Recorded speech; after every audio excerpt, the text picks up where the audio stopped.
Our first item tonight, we do have a ceremonial matter. Tonight we have a recognition of the Lifesaver Award, and I'm going to turn over to our fire chief, Mr. Eric Myler.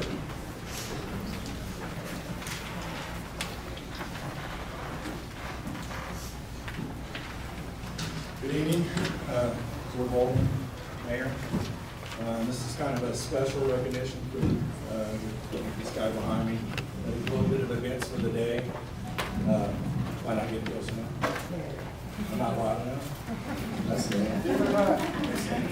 This is like a special recognition for Mr. Mark Thompson. He, on the 17th of February 2019, there was 3 people that were attending the community center that day, and they went above and beyond their normal daily routines and took life in their hands. And so Mark Thompson woke that day, felt no different than any other day. He went to play basketball at the community center like he did any other Saturday. He felt that he was physically fit and likely to show younger guys that he could play a good pickup game with the best of them.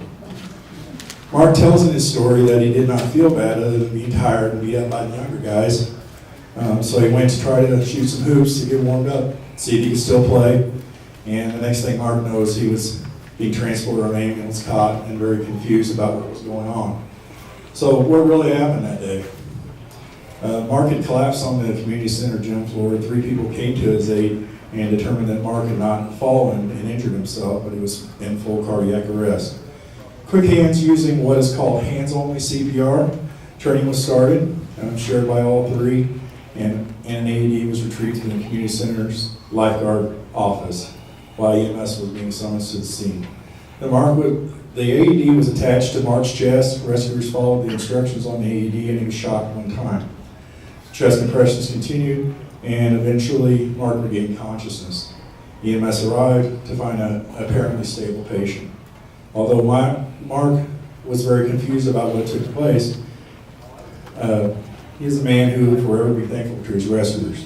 The recognition is not only being given to the 3 rescuers who used their training to save life by the city of Harrisonville, but by Mark himself. And a great appreciation of all rescuers that came to the aid of that day. Without all the people involved, community center employees, residents with CPR training, ambulance personnel, the doctors and the nurses involved, Mark would not be here to get his appreciation. Just a keynote of the whole deal is Mark joins an elite group. Less than 12% or more than 350,000 people who suffer cardiac arrest outside the hospital's setting survive the event like he had. So I'd like to bring up Miles Lemon, Victoria Valdez, I don't know if she made it or not, and Linda Hitt.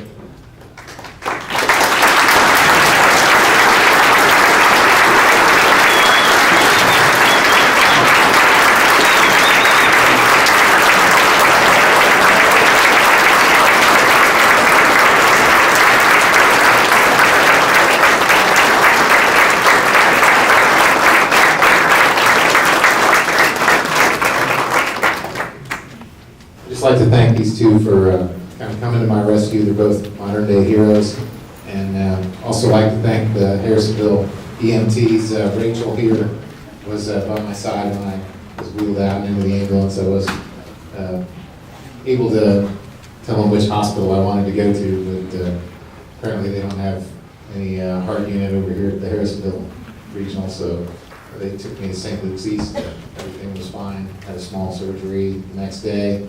And they've recovered fully, so doing a lot more exercise and drinking a lot more water than I used to. My diet's changed radically, but I can't thank these 2 much, and as much as Victoria also, and she was actually one of the first on the scene, and Linda came in shortly thereafter, and Miles was also there and brought the respirator that brought me back to life. So anyways, can't thank the chief and their staff.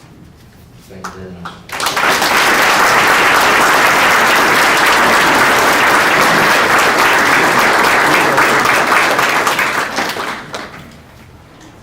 Over this way.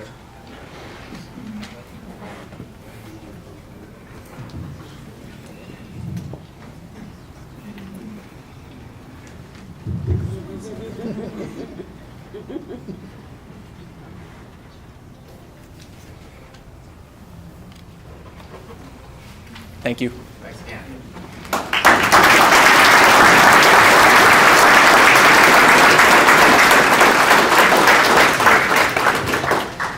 And I have to say, the timing of that was perfect with having such a good crowd here tonight, everybody to get to see that. To me, that would be the ultimate honors if you could save somebody's life, so way to go.